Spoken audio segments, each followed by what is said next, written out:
সুপ্রিয় দর্শক, আমি খান মোহাম্মদ রুমেল স্বাগত জানাচ্ছি সম্পাদকীয়তে। আইনজীবীর মাধ্যমে সাবেক আইজিপি বেনজির আহমেদের চিঠি, বৃহস্পতিবার হাজির হচ্ছেন না দুদকের ডাকে। কোথায় আছেন তিনি জানেন না দুদক, জানেন না স্বরাষ্ট্রমন্ত্রীও। আওয়ামী লীগ বলছে বেনজিরের দুর্নীতির দায় তার নিজের, সরকার কাউকে ছাড় দেবে না। বিএনপি বলছে বেনজির রায় টিকিয়ে রেখেছে আওয়ামী লীগ সরকারকে, এখন দায় অস্বীকার করে লাভ নেই। এসব নিয়ে আমাদের আজকের সম্পাদকীয় বেনজির কোথায়, আর এ নিয়ে আলোচনার জন্য আমাদের সঙ্গে স্টুডিওতে উপস্থিত আছেন কাজী ফিরোজ রশিদ, নির্বাহী চেয়ারম্যান জাতীয় পার্টি, আছেন মোহাম্মদ আফিজুর রহমান, বঙ্গবন্ধু গবেষক ও রাজনৈতিক বিশ্লেষক। দর্শক, আপনারা আলোচনায় সরাসরি অংশ নিতে পারবেন। এর জন্য টেলিভিশনের পর্দায় নম্বরে ফোন করতে পারেন, ফেসবুকের মাধ্যমে আপনাদের মন্তব্য পাঠাতে পারেন। আলোচনা শুরুর আগে দেখে নেব এখনকার প্রধান শিরোনামগুলো। হাজার হাজার কর্মীর স্বপ্ন ভঙ্গের পর প্রবাসী কল্যাণ প্রতিমন্ত্রীর দৌড়ঝাঁপ, কর্মী নিতে সময় বাড়াবে না মালয়েশিয়া, দায়ীদের বিরুদ্ধে ব্যবস্থার হুঁশিয়ারি প্রধানমন্ত্রী। বৃহস্পতিবার দুদকে যাচ্ছেন না বেনজির, 15 দিনের সময় চেয়ে আইনজীবীর মাধ্যমে চিঠি। স্ত্রী মেয়ে আসবেন কিনা ধোঁয়াশা, সাবেক আইজিপি কোথায় জানেন না স্বরাষ্ট্রমন্ত্রী।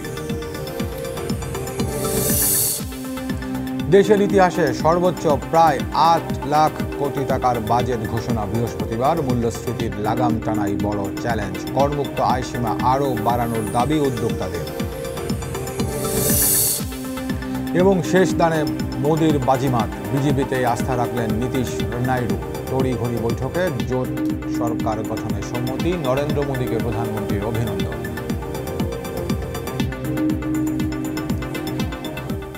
শিরোনাম দেখছিলেন, মূল আলোচনা যেতে চাই। বলছি আলোচনার শিরোনাম বেনজির কোথায়। সাবেক পুলিশ মহাপরিদর্শক বেনজির আহমেদের বিরুদ্ধে অবৈধ সম্পদ অর্জন এবং দুর্নীতির অভিযোগে অনুসন্ধান শুরু করেছে দুর্নীতি দমন কমিশন দুদক। আগামীকাল 6 জুন বেনজির আহমেদের দুদকে হাজির হওয়ার কথা ছিল। এর মধ্যে আইনজীবীর মাধ্যমে তিনি চিঠি দিয়েছেন। গণমাধ্যমগুলোতে খবর, এ মাসের 4 মে তিনি বাংলাদেশ ত্যাগ করেছেন, কিন্তু স্বরাষ্ট্রমন্ত্রীর ব্যাপারে কোনো সুনির্দিষ্ট তথ্য না থাকার কথা আজকেও জানিয়েছেন, আগেও জানিয়েছিলেন। দুদকও বলছে বেনজির আহমেদের অবস্থান এখন পর্যন্ত তাদের জানা নেই। এসব সহ অন্যান্য সমসাময়িক বিষয়ে আলোচনা করবো। ফিরোজ ভাই, আপনাকে আলোচনা শুরু করতে চাই। মানে বেনজির আহমেদের ব্যাপারে দুর্নীতি দমন কমিশন যখন অনুসন্ধান শুরু করেছে, তারপরেই এটি নিয়ে গণমাধ্যমে একের পর এক খবর হচ্ছে, বিভিন্ন ধরনের তথ্য সম্বলিত রিপোর্ট হচ্ছে। সরকারি দলের নেতারাও গণমাধ্যমের প্রশ্নের উত্তর দিচ্ছেন এসব ব্যাপারে। বিএনপি তারাও এ নিয়ে প্রতিদিনই কথাবার্তা বলে যাচ্ছে। কিন্তু ব্যাপারটি হচ্ছে বেনজির আহমেদের এখন তার অবস্থান কোথায়। সরকারি তরফে কিংবা দুর্নীতি দমন কমিশনের কাছ থেকেও কোনো তথ্য নেই, তারা জানেন না কোথায়। কিন্তু গণমাধ্যমগুলো বলছে যে তিনি দেশের বাইরে চলে গেছেন। যেহেতু বিদেশ যাত্রায় নিষেধাজ্ঞা নেই, দেশের বাইরে যাওয়াতে কোনো বাধাও নেই, কিন্তু তারপরেও একটা জনমনে প্রশ্ন এরকম যে ধরনের রিপোর্টিং হচ্ছে, গণমাধ্যমগুলো যা বলছে, রাজনৈতিক নেতারা প্রতিদিন কথা বলছেন, তো এরকম একজন মানুষ আসলে কোথায় আছেন নাকি নেই, এটি সুস্পষ্ট হওয়া জরুরি কিনা। আপনাকে ধন্যবাদ। যারা টেলিভিশনের সামনে বসা আছেন সকলকে অভিনন্দন জানাচ্ছি। আসলে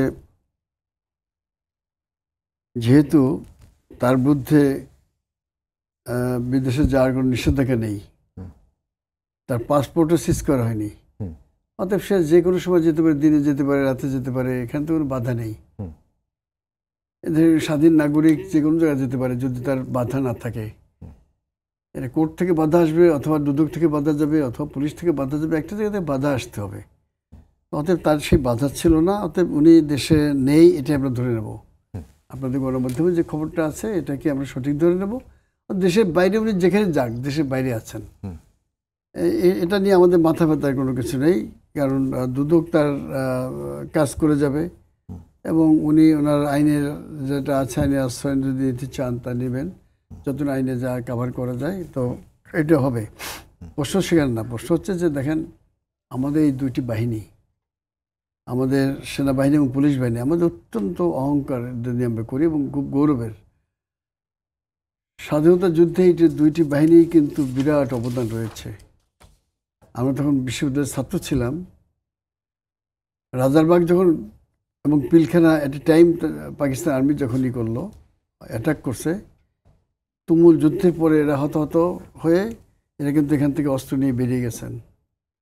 আর বেঙ্গল রেজিমেন্ট যে যেখানে ছিল এই দেশে, একযোগে তারা কিন্তু পাকিস্তান আর্মিদের মেরে বা তাদের যুদ্ধ করে কেউ প্রাণ গেছে, কেউ নিজে আহত হয়েছে, অথবা যেভাবে হোক তারা তাদের টোটাল বেঙ্গল ট্রুপস নিয়ে তারা বেরিয়ে গেছে।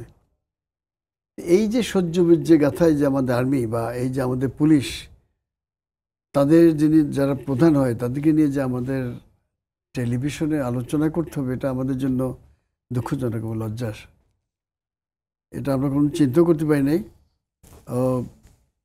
ওনার কি করছেন না করছেন আমরা পত্রপত্রিকা পড়লে মিডিয়াতে যা দেখতেছি সেটা তো একটা ভয়াবহ চিত্র। কিন্তু আমার প্রশ্ন হচ্ছে যদি তার কোনো এই দেশে কিন্তু অনেকেই চাকরি ছেড়ে দিয়ে অনেক বড় লোক হয়েছে। কর্নেল শাহেদ উনি অনেক পয়সা করেছেন, অনেক ব্যবসা বাণিজ্য করেছেন। জেনারেল আমজাদ প্রাণ গ্রুপের পুলিশের অনেক পুলিশ অফিসার অনেক বড় বড় কাজ করেছেন। ইভেন যিনি মঞ্জুরকে অ্যারেস্ট করেছিলেন ওসি, সেও কিন্তু গার্মেন্টস করছে, তারপরে ব্যাংক করছিল বোধহয়, ইন্স্যুরেন্স কোম্পানি করছিল, কুদ্দুস আমরা মনে আছে। হ্যাঁ, অতএব এখানে কোনো বাধা নেই। কেউ যদি ব্যাংক থেকে টাকা নিয়ে ধার নিয়ে সে অনেক কিছু করতে পারেন, সেটা যদি তার কোম্পানির মাধ্যমে করে এবং তার যদি তার যে রিটার্ন দেওয়া হয়, ইনকাম ট্যাক্স রিটার্নে যদি দেওয়া থাকে, তাহলে এখানে কিন্তু আপনি খুব একটা বেশি দুদক তার ইনকোয়ারি করতে পারবে, খুব বেশি কিছু করতে পারবে না, থাকবেও না। এদেশে একটি লোক তার কোম্পানিতে কত সম্পত্তি রাখতে পারবে না রাখতে পারবে এটা কোনো উল্লেখ নেই। অনেক সম্পত্তি রাখতে পারে না। কিন্তু এখানে ফিরোজ ভাই, আপনি যে কথাটি বলছেন সেটাকে মেনে নিয়ে আমি বলছি, ধরুন তিনি অবসরে গিয়েছেন বছর 2 বা তার কিছু কম সময় হয়েছে, এর মধ্যে নিশ্চয়ই তিনি এমন কোনো ব্যবসা, মানে অন্ততপক্ষে দৃশ্যমান এমন কোনো ব্যবসা, দৃশ্যমান এমন কোনো প্রতিষ্ঠান তার নেই যার মাধ্যমে তিনি এই এত টাকা আয় করেছেন বলে ধরে নেওয়া যায়। আর এখন পর্যন্ত যেগুলো আমরা বলছি প্রত্যেকটা হচ্ছে গণমাধ্যমের রিপোর্ট। আইনিভাবে এখন পর্যন্ত তার অবৈধ আয়ের কোনো প্রমাণ নেই। কিন্তু যে কথাগুলো উঠছে, তো যদি সত্যি হয়ে থাকে তাহলে কি এটি কি আসলে সম্ভব এই অবসরে যাওয়ার এই সময়ের মধ্যে? এবং একদমই সম্ভব না। আরেকটি কথা কি, জি, যারা বলতেছে আমরা এর কোনো দায়িত্ব নেব না, জি, এখন আপনার জন্য চুরি করলাম, আপনি আমাকে বললেন চোর। কাজ টাজ করার পরে এইটা যদি এইভাবে যদি বলা হয় যে আমরা কোনো দায়িত্ব নিচ্ছে না, যার যার দায়িত্ব শেষে করেছেন। আমি প্রায় শুনি যে আওয়ামী লীগের অনেক নেতা বলেন যে বেনজির আহমদের কোনো দায়িত্ব আমরা নেব না, বা জেনারেল আজিজের কোনো দায়িত্ব আমরা নেব না, উনি যদি কোনো অপরাধ করে থেকে উনি ফেস করবে, উনি দেখবেন। আপনারা একটি কথা মনে রাখবেন যে আপনাদের জন্য যে সার্ভিসটা দিছে, যে সার্ভিসটা দেওয়ার কথা ছিল দেশের জন্য, সে সার্ভিসটা কিন্তু অনেক সময় আপনারাও নিছেন আপনাদের জন্য। অতএব সেখানে দায়িত্ব আপনাদের ঘাড়ে অনেকটা পড়বে। এই সমস্ত কথাই কিন্তু ভবিষ্যতে আপনারা কিন্তু আর কোনো ব্যক্তিগত সার্ভিস পাবেন না, দলীয় সার্ভিস পাবেন না এই সমস্ত জায়গা থেকে। ভয়াবহ অবস্থা কিন্তু। দুইটা বড় ইনস্টিটিউশনের 2 জন প্রধান, চারটিখানি কথা না, একজন জেনারেল হইতে কত বছর লাগে, অত্যন্ত চৌকিশ অফিসার জেনারেল আজিজ, উনি 2টা বিজিবিও উনি ছিলেন, চিফ ছিলেন, আর্মিরও চিফ। রেয়ার ঘটনা। কিন্তু জেনারেল আজিজের ব্যাপারটা একটু বেনজির থেকে ভিন্ন এই কারণে বলছি, মানে এখন পর্যন্ত তিনি মার্কিন স্যাংশন পেয়েছেন সেটি হচ্ছে অন্য কারণে, মানে তার অবৈধ সম্পদ অর্জন কিংবা দুর্নীতির কোনো অভিযোগ কিন্তু এখন পর্যন্ত ওঠে নাই। জি, ধন্যবাদ আপনাকে মোহাম্মদ আফিজুর রহমান। আফিজ ভাই, ধরুন যে ব্যাপারটা আমাদের ফিরোজ রশিদ ভাই বলছিলেন যে আসলে ব্যাপারটি হচ্ছে বেনজির আহমেদ যদি কোনো দুর্নীতি করে থাকেন, এখন পর্যন্ত আইনের চোখে তিনি দুর্নীতি করেছেন এমন কোনো প্রমাণ কারোর কাছে নেই, কিন্তু যেহেতু অনুসন্ধান চলছে, যদি তিনি দুর্নীতি করে থাকেন, ব্যক্তির দুর্নীতি তাই ব্যক্তিরই। কিন্তু ফিরোজ রশিদ ভাই যে কথাটি বলছেন, যেহেতু আওয়ামী লীগ সরকারের সময় বা যে সরকারের সময় হোক না কেন তিনি গুরুত্বপূর্ণ বেশ কটি দায়িত্বে ছিলেন, সুতরাং একেবারে এড়াতে পারেন না, এটি একটি বিষয়। আর আরেকটি বিষয় হচ্ছে, ধরুন বেনজির আহমেদ এখন নেই, ফিরোজ রশিদ ভাই বলছিলেন বা এটা সবাই বলছেন যে আইনের চোখে তো তিনি বিদেশ যেতে আসলেই কোনো বাধা নেই, যেহেতু কোনো নিষেধাজ্ঞা নেই। তো তারপরেও যখন এরকম একটি বড় পদে থাকা একজন শীর্ষ কর্মকর্তার বিরুদ্ধে এ ধরনের একটা অভিযোগ ওঠে, আর তিনি তখন কোথায় আছেন সেটি যখন সরকারি ভাষ্যেও কোথাও স্পষ্ট না হয়, তখন সেটা নিয়ে কিছুটা প্রশ্ন ওঠাটাই স্বাভাবিক কিনা? আপনাকে ধন্যবাদ। দেখুন, প্রথম যে বিষয়টি সেটি আমি যেহেতু বঙ্গবন্ধুর উপরে গবেষণা করছি, তো আমার একটা জায়গা আছে, দেখেন আপনি 75-এ যদি দেখেন বঙ্গবন্ধু মারা যাওয়ার আগে, 72-এ যখন বঙ্গবন্ধু দেশে ফেরত আসলেন, প্রথম যে ভাষণ দিলেন সেখানে কিন্তু দুর্নীতির বিরুদ্ধে বঙ্গবন্ধু কথা বলেছিলেন। এবং 75-এর 25শে জানুয়ারিতে বঙ্গবন্ধু দুর্নীতির বিরুদ্ধে সংসদে একটা বক্তৃতা দিয়েছিলেন। তো সেখানে বলেছিলেন যে, আমি যদি কোট আনকোট বলি, যে করাপশন আমার বাংলার কৃষকরা করে না, করাপশন আমার বাংলার মজদুর করে না, করাপশন করি আমরা শিক্ষিত সমাজ। তো স্যার যেটা বললেন, আমি স্যারের বক্তব্যকে অত্যন্ত সম্মান করেও বলছি যে আমি বলবো যে দুর্নীতি একটি ব্যক্তিগত বিষয়। আপনি বাহিনী প্রধান হন, সেটি কিন্তু আপনার পজিশনাল জায়গা, অর্থাৎ আপনি আপনার যোগ্যতা, স্যার যেটা বললেন যে চৌকস অফিসার, কারণ আপনি যখন একটি বাহিনীর প্রধান হন তখন আপনি কিন্তু অনেকগুলো ধাপ পার হয়ে বাহিনীর প্রধান হন। আপনাকে কেউ এমনিতেই কিন্তু বাহিনীর প্রধান ছোটবেলা থেকে করে ফেলতে পারবে না, আপনাকে অনেকগুলো ধাপ পার হতে হয়। একজন পুলিশ প্রধান হতে গেলে তার আগের যে অনেকগুলো পদ আছে, আপনাকে ডিআইজি পর্যন্ত তো যেতে হবে, তারপরে আপনাকে এডিশনাল আইজি হতে হবে, তারপরে কয়েকজন এডিশনাল আইজি থেকে সরকার হয়তো নির্ধারণ করবেন যে তিনি কে আইজি হবেন। একই ব্যাপার কিন্তু সেনাবাহিনীতেও, যে কয়েকজন লেফটেন্যান্ট জেনারেলের মধ্য থেকে কিন্তু একজন জেনারেল নির্ধারণ করা হয়। তো এটি একেবারে অন্যরকম বিষয়। আমি অন্য জায়গাতে যে এই জায়গাতে হাফিজ ভাই আমার প্রশ্ন, আপনি যেটা কয়েকটি ধাপ অতিক্রম করে হতে হয়, তো এখন ধরুন বেনজির আহমেদ 1988 সালে পুলিশ সার্ভিসে ঢুকেছেন, 2022 সালে তিনি অবসরে গিয়েছেন, সব মিলে 30 বছরের মতো সময় তিনি দায়িত্ব পালন করেছেন। তাহলে 88 সাল থেকে শুরু করে 2020 সালে আইজিপি হওয়া পর্যন্ত যে ধাপগুলো পার হওয়া, নিশ্চয়ই অনেক রকম স্ক্রিনিং হয়েছে। আর যে দুর্নীতির অভিযোগ উঠছে, যদি তিনি সেটি করে থাকেন, নিশ্চয়ই তিনি 1 বছর বা 2 বছরে করেন, এটা দীর্ঘ সময়। তাহলে এই যে আমাদের বিভিন্ন প্রক্রিয়া, জানার, বোঝার, বিভিন্ন গোয়েন্দা তথ্য, এই বিষয়গুলো কোথায়? বেনজির আহমেদ সবার চোখের আড়ালে থেকে গেলেন কিভাবে? এটি একটি মজার বিষয় আপনি বলেছেন যে কোনো ব্যক্তির নিয়োগের ক্ষেত্রে গোয়েন্দা তথ্য, মানে প্রসঙ্গটা আসে, এর আগেও আমি এই প্রসঙ্গের উত্তর দিতে হয়েছে যে গোয়েন্দা তথ্যের বিষয় থাকে, যে তিনি যে তাকে যে একটা গুরুত্বপূর্ণ দায়িত্ব দেয়া হচ্ছে। এখন দেখেন, গোয়েন্দা তথ্যরও তো নিশ্চয়ই কোনো ফরম্যাট আছে। যেমন আপনি যখন তথ্য দিবেন, আপনি দুর্নীতি কেউ করছে, সেই দুর্নীতি আমরা যেমন খুব সুন্দরভাবে, আপনি কিন্তু এন্টায়ারলি দেখেন দুর্নীতির বিষয়টি কিন্তু একটি পারসেপশন কিভাবে, যে অমুক তহসিলদার অমুক জায়গায় উনি খুব দুর্নীতি করেন বা উনি খুব দুর্নীতি করেন না। সো এইরকম জায়গায় আপনি যখন সূচকগুলো দাঁড় করাবেন, তাহলে উনি যে চাকরি করেছেন, একটা লম্বা সময় চাকরি করেছেন।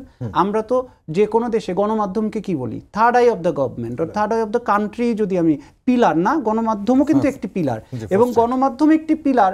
আপনি আমাকে কি দেখাতে পারবেন যে উনি যে 30 বছরে চাকরি করেছেন, এই 30 বছরে গণমাধ্যমেই কয়টা রিপোর্ট হয়েছে? এখন অনেক রিপোর্ট হচ্ছে প্রতিদিন, এবং মানে আমাদের মিডিয়া খুব রিঅ্যাক্টিভ, যতটা না প্রোঅ্যাক্টিভটা আমরা পাই না। তো রিঅ্যাক্টিভ জায়গা থেকে কিন্তু মানে দুর্নীতি পারসেপশন যে জায়গাটা, আরেকটি হচ্ছে ফ্যাক্ট অ্যান্ড ফিগারে, যে আপনি দুর্নীতি করছেন এবং আপনার সেই দুর্নীতিটি রিপোর্ট হচ্ছে। এখনো পর্যন্ত যেহেতু প্রমাণিত না, সেহেতু পর্যন্ত আমরা কিন্তু যতক্ষণ পর্যন্ত দুর্নীতি প্রমাণিত না হচ্ছে, আমরা আসলে বলতে পারছি কিনা সেটি একটি ইস্যু। কিন্তু যেহেতু পারসেপশন, এবং দেখা যাচ্ছে অমুক জায়গায় জমি আছে, তো সেখানে বড় বিল্ডিং আছে, সেখানে তিনি অনেক কিছুই তো, যেহেতু এখন গণমাধ্যমে নানাভাবে আসছে, তার মধ্যেও আমরা ধরে নিলাম যে গণমাধ্যমের এই কথাটি শতভাগ সত্যি অথবা শতভাগ মিথ্যা। যাই হোক, আমরা বুঝতে পারছি যে কিছু হয়েছে। এবং দেখেন, ঘটনার সূত্রপাত কিন্তু আপনি নিজেও জানেন, একটি জায়গায় নিউজ হলো, সেটিও কিছু দ্বন্দ্বের জায়গা থেকে, মোটামুটি আমরা যারা ভেতর থেকে জানি এতটুকু তো জানি, সেই দ্বন্দ্বের জায়গা থেকে কিন্তু নিউজ হলো। নিউজ হওয়ার পরে তারপরে কয়েকটা প্রক্রিয়া হলো, এবং আমরা এখন দেখতে পাচ্ছি। সুতরাং আমার প্রসঙ্গটা এখানে হচ্ছে যে, যে বাহিনী বা যে ব্যক্তি বাহিনীকে রিপ্রেজেন্ট করে, কিন্তু ব্যক্তির খারাপ কাজের দ্বারা বাহিনী কিন্তু, এটা আমার একটা ব্যক্তিগত অবস্থানের জায়গাটা হচ্ছে, একটা বাহিনীর ইমেজ অনেক বছরের অনেক কিছুর বিনিময়ে তৈরি হয়। স্যার যেটা বললেন যে সেই 1971 সালে যে বেঙ্গল বাহিনীদের যে সেই সময়ে ইস্ট বেঙ্গল রেজিমেন্টের যে যুদ্ধ, সেই যুদ্ধ করা মুক্তিযুদ্ধের সময়, বা পুলিশের রাজারবাগ পুলিশ লাইনে সেই 25শে মার্চ রাত্রেই কিন্তু প্রথম বুলেটটা রাজারবাগ থেকে প্রথম বুলেটটা, তাই না? সো বাহিনীর ইমেজটা আসলে অনেক বড় একটা ব্যাপার। সেটি একজন ব্যক্তির জায়গা থেকে, হ্যাঁ তিনি একটি সময়ে এই বাহিনীর প্রধান ছিলেন, জি, তারপরেও আমি বলবো ব্যক্তি, সো দুর্নীতির দায় ব্যক্তির উপরেই যেতে হবে। যেখানে যে যে অবস্থাতেই থাকুক। জি, ধন্যবাদ ফিরোজ ভাই। এখানে ধরুন একটা বিষয় হাফিজ ভাই যে প্রসঙ্গটার অবতারণা করেছেন, এই প্রসঙ্গগুলোতে আসলে ঘুরে ফিরে এভাবেও অনেকেই বলছেন যে এখন আমরা অনেক কথা বলছি, আমরা গণমাধ্যম বলছি, অন্যান্যরাও বলছেন, সবাই বলছেন।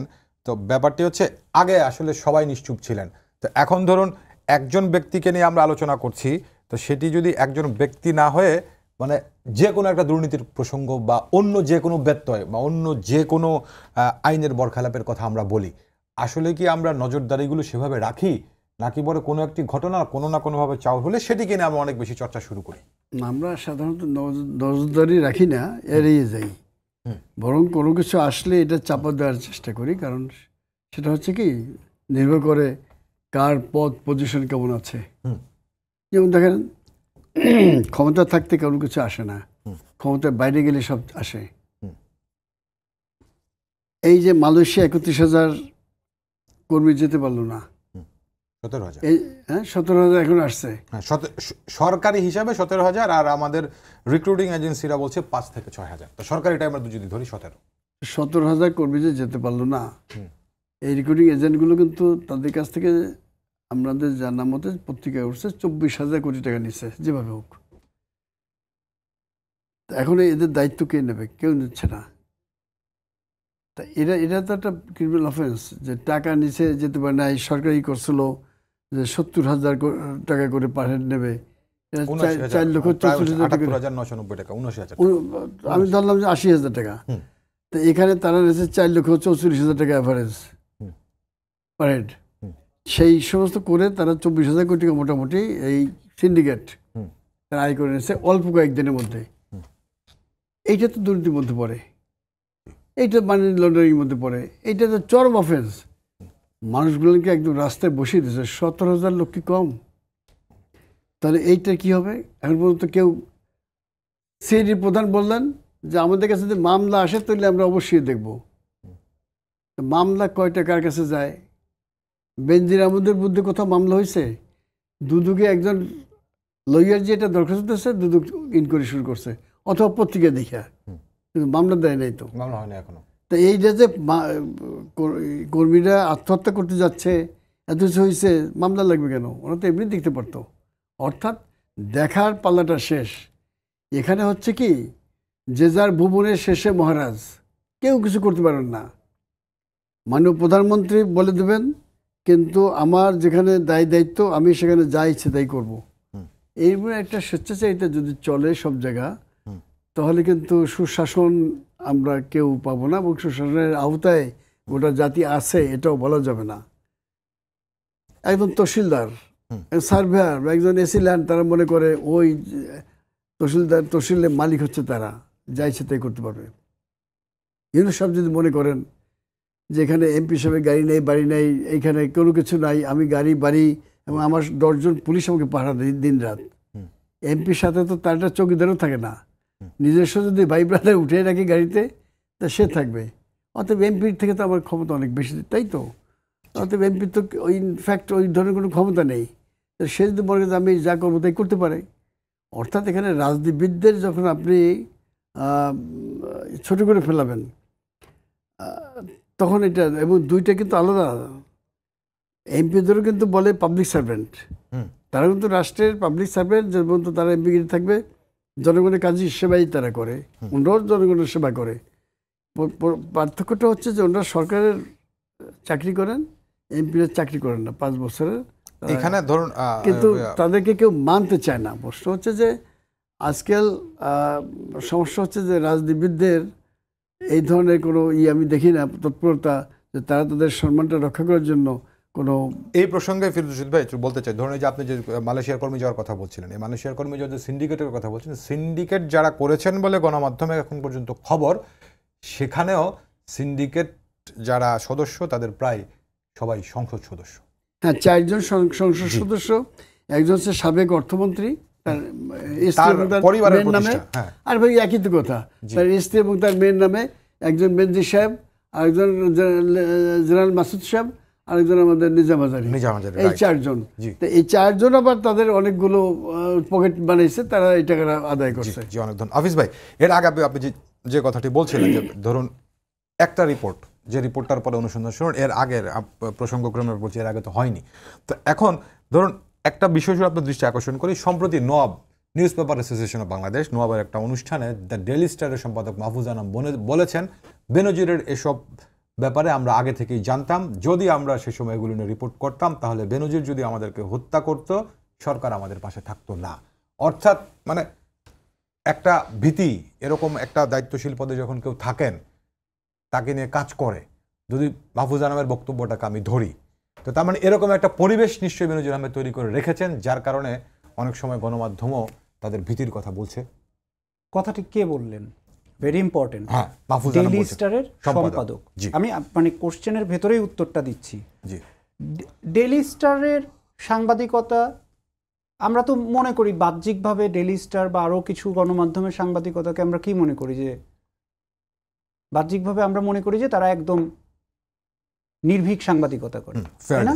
ফেয়ারলেস সাংবাদিকরা কিন্তু জীবনের ভয় পায় না আসলে, এবং যেভাবে তিনি বলেছেন ব্যাপারটি আসলে এত এইভাবে হওয়ার কথাই না। এইভাবে তাহলে তো আমাকে উদাহরণ দেখাইতে হবে আপনাকে যে এরকম ঘটেছে, এরকম ঘটেছে, কতগুলো ঘটনা ঘটেছে, একটা ঘটনা, দুইটা ঘটনা আপনাকে দেখাইতে হবে তো তাহলে যে এরকম করে ঘটেছে। তার মানে আপনি যে করেন নাই সেটা কিন্তু আপনার ব্যর্থতা, আপনি ওই ব্যর্থতাকে ঢাকছেন। আমি অন্য জায়গাতে বলছি যে আজকে মির্জা ফখরুল একটা কথা বলছে, আমি দেখছিলাম তখন যে এখানে জবাবদিহি কে করবে, বিরোধী দল নেই। এখন আপনি বলেন, আমরা যে সেই, আমি বারবার আসলে ফিরে যাই একটা কারণেই, যে বঙ্গবন্ধুর কাছ থেকে এত কিছু পাওয়া যায় যে 1947 থেকে 1971 পর্যন্ত, তাই না? বঙ্গবন্ধু 4682 দিন জেল খাটলেন। কেন জেল খাটলেন? কারণ পাকিস্তান অনেকগুলো জায়গায় অনিয়ম করছিল, অনেকগুলো জায়গায় বাঙালির যে অধিকারগুলো পাওয়ার কথা ছিল সেই অধিকারগুলো পাচ্ছিল না। এবং আমি কিন্তু সিক্রেট ডকুমেন্টের একদম ইন বিটুইন লাইন আমি পড়ি অ্যাজ এ রিসার্চার, এবং আমি দেখি যে সেই 47 সালেও বঙ্গবন্ধু জনসভায় গিয়ে ভাষণ দিচ্ছেন সেই সময়ের কোনো একটি ঘটনার বিরুদ্ধে। তো এই রাজনীতিগুলো থেকে কিন্তু শেখারও আছে। আমি বলছি যে আমি জবাবদিহিতা কোথায়, বিরোধী দল, আসলেই তো বিরোধী দল কোথায়? আপনি বিরোধী দল নিয়ে আপনি মানববন্ধন করেন, আপনি দুর্নীতির বিরুদ্ধে আপনি তো অনেকগুলো স্টেপ নিতে পারেন। আমি শুধু গণমাধ্যম বলেছি, কিন্তু গণমাধ্যমের সাথে কিন্তু আপনার রাজনৈতিক দায়বদ্ধতার জায়গাগুলোও আছে। শুধু দায়ী করা যাবে না। রাষ্ট্রীয় সিস্টেমে যখন আপনি দেখছেন, আপনার কাছে মনে হচ্ছে যে this person is so vulnerable যে আমি তার বিরুদ্ধে সংবাদ করলেই আমার ঝুঁকি আছে, তাহলে যূথবদ্ধতার জায়গাগুলো আসতে হবে, আপনাকে সংগ্রাম করতে হবে। আমরা যখন দেখি, ধরেন আপনার মনে আছে যে একটা সময়ে চাল, ডাল, তেল, নুনের দাম বৃদ্ধির প্রতিবাদে হরতাল, আগামীকাল হরতাল। আমরা খুব ছোট, মানে আমরা ছোট ছিলাম কিন্তু দেখতাম এরকম কিন্তু আওয়াজ দেয়া হতো। তার মানে তখনকার বিরোধী রাজনৈতিক পক্ষ কিন্তু ওই জায়গাটিকে নিয়ে, আপনি নেগেটিভলিও বলতে পারেন, পজিটিভলিও বলতে পারেন, বাট আমি পজিটিভলি বলতে চাই যে ওই জায়গাটা নিয়ে কিন্তু আপনি কি করছেন, আপনি আপনার রাজনৈতিক অবস্থান পরিষ্কার করছেন। এখন আমি বলি যে আমি তো বিরোধী দল তো নাই, তো বিরোধী দলকেই তো আসলে দাঁড়ায় থাকতে হবে। বিরোধী দলটা কি, পারসেপশনটা কোথায়, আপনি জবাবদিহিতা নিশ্চিত করার চেষ্টা করবেন। বিরোধী দল মানে তো খালি ক্ষমতায় যাওয়া আর ক্ষমতায় না থাকা, এটা না। বিরোধিতা কোথায়? বিরোধিতার মধ্যেও তো দেশ থাকে। ফিরোজ রশিদ স্যার নিজেও অস্বীকার করতে পারবেন না যে প্রত্যেকেরই দায়বদ্ধতা কিন্তু একটা জায়গা আছে। প্রোঅ্যাক্টিভিটি অ্যান্ড রিঅ্যাক্টিভিটি, আমরা কি প্রোঅ্যাক্টিভ হচ্ছি, রাজনৈতিকভাবে প্রোঅ্যাক্টিভ হচ্ছি? That is my question. রাজনৈতিকভাবে যেই প্রোঅ্যাক্টিভিটিটা বঙ্গবন্ধু দেখিয়েছেন, এবং বঙ্গবন্ধু কন্যাও কিন্তু বিভিন্ন সময়ে তার রাজনৈতিক অবস্থানের ক্ষেত্রে আমরা দেখেছি যে প্রোঅ্যাক্টিভিটি তিনিও দেখিয়েছেন।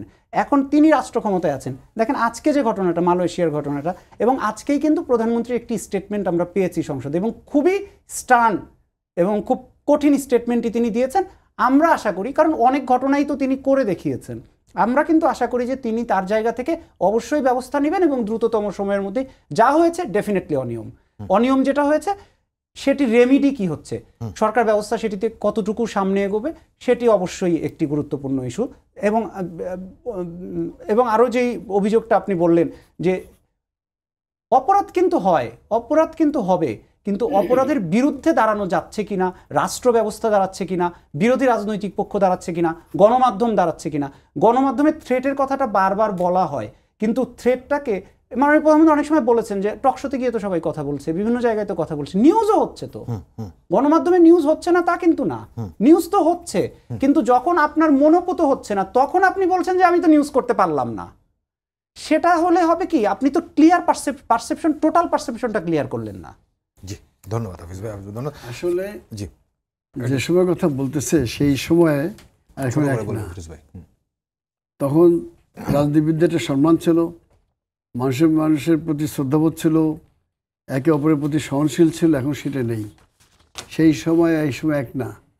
বঙ্গবন্ধু বারবার জেলে যেতে হয়েছে, কিন্তু সসম্মানে।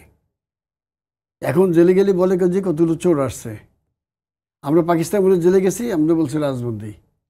হ্যাঁ, রাজবন্দি ডিপিআর, ডিফেন্স অফ পাকিস্তান রুলসে বঙ্গবন্ধুকেও নিয়েছে, আমাদেরও জেলে নিয়ে গেছে, 1 বছর জেলে রেখে দিচ্ছে।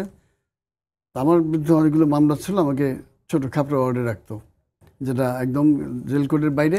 তারপরেও ওই মামলাগুলো দেখে রাখছে। পরে পরীক্ষা দেবে এই অজুহাতে বের করে নিয়ে আসছে। এনে 1-2 খাতে মোদি ভাই, রাজ্জাক ভাই, তোফাল ভাই তো জেল ছিল না, আর যারা ছিল সেখানে রাখছে। রাজবন্দীদের ঠাসা ছিল তখন জেলখানা। তখন যে ধৈর্য, সহনশীলতা এবং একে অপরের প্রতি শ্রদ্ধাবোধ ছিল, এখন রাজনীতিবিদদের মধ্যে তাই আছে? একদমই নেই। আজকে জানেন, আমি কিন্তু কোনো কাউকে ডিপেন্ড করতে এখানে আসিনি। বিএনপি বলছে তাদের 25-26 হাজার কর্মী জেলে আছে। এখন এটা একটা মারাত্মক ব্যাপার। একটা দলের যে 25-26 হাজার কর্মী জেলে থাকে, 4-5 লক্ষ মামলা তাদের মধ্যে থাকে, একজনের মধ্যে 100, 150, 200 মামলা থাকে, এইটা কোনদিন হয় নাই। বঙ্গবন্ধুর মধ্যে কয়টা মামলা ছিল? ম্যাক্সিমাম 4-5টা মামলা ছিল, 1-2টা মামলা দিচ্ছে। তাকে জেলে রাখা ছিল মূল উদ্দেশ্য, আটকিয়ে রাখা। কিন্তু এই ধরনের হয় নাই। এবং রেসপেক্ট ছিল মানুষের মধ্যে, ছিল তার খোঁজ খবর রাখছে, ইভেন তার বাসার খবর নিয়েছে। যারা তখন ক্ষমতা ছিল বাসার খবর নিয়েছে। এমনকি বঙ্গবন্ধুও সবুর খান যখন জেলে গেছে, তাকে রাখছে যে সবুর খান কি অবস্থা আছে, সবুর ভাইকে দেখো, যে তার কোনো অসুবিধা নয়। অর্থাৎ ওই রেসপেক্টটা ছিল, এখন কিন্তু ওইটা নেই। রেসপেক্টটা ছিল, এটা মেনে নেই ফিরোজ ভাই যেটি বলছি। এখন ধরুন, মানে আমিও মানে কোনো পক্ষ বিপক্ষ, মানে ফ্যাক্ট বোঝানোর জন্য, একটা রাজনৈতিক শক্তি যখন গ্রেনেড মেরে একটা রাজনৈতিক শক্তিকে একবার নিশ্চিহ্ন করে দেয়, তখন দূরত্বটা অলঙ্ঘনীয় অনিবার্যভাবেই হয়ে যায়। হয়ে গেছে তো। হ্যাঁ, এখন এই আমি তো তাই বললাম যে তখন একে অপরের প্রতি যে শ্রদ্ধাবোধ ছিল, ভালোবাসা ছিল। অর্থাৎ এই ধাক্কাধাক্কি করতে করতে বঙ্গবন্ধুকে জেলে এনেছে, জীবনে অধিকাংশ 14 বছর জেল খেটে তারপর সে কিন্তু একটা নির্বাচন করছে। ইভেন এই এখানের সময়ও ইলেফো, অর্থাৎ মার্শালের মধ্যে যে নির্বাচনটা হয়েছে, সেই নির্বাচনটাও আমরা বলবো নিরপেক্ষ নির্বাচন ছিল। এবং সেই নির্বাচনে বঙ্গবন্ধু নিঙ্ক সংঘর্ষ পেয়ে পাকিস্তানের প্রধানমন্ত্রিত্ব হওয়ার দোরগোড়া যখন পৌঁছলো, তখন আমাদের যুদ্ধ চাপিয়ে দিল। অর্থাৎ তখনও কিন্তু এই ধৈর্য সংশোধন ছিল। পরবর্তী সময় যে নষ্ট হয়েছে, এই জন্য আমরা রাজনীতিবিদরা দায়ী, রাজনীতিবিদরা সমভাবে দায়ী। একের পর এক বঙ্গবন্ধুকে হত্যা করা হয়েছে, সেখানে রাজনীতিবিদদের দিয়েছিল। এবং তারপরে এখন সে তো ভিতর থেকে এটা ষড়যন্ত্র হয়েছিল।